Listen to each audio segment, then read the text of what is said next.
正常嘅邏輯應該係先發牌，再睇結果。但今日我將順序反轉，先洗牌，隨便洗，再切牌。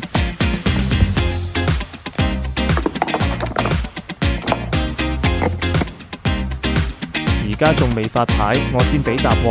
呢局我預測係莊翻開莊，開始發牌。結果出嚟9點，莊贏。嗱，我哋繼續，下一局係行好發牌。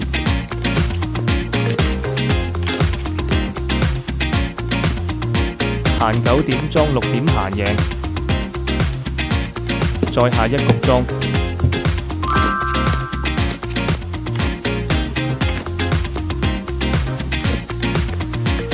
一次次被準確預測，結果早就存在。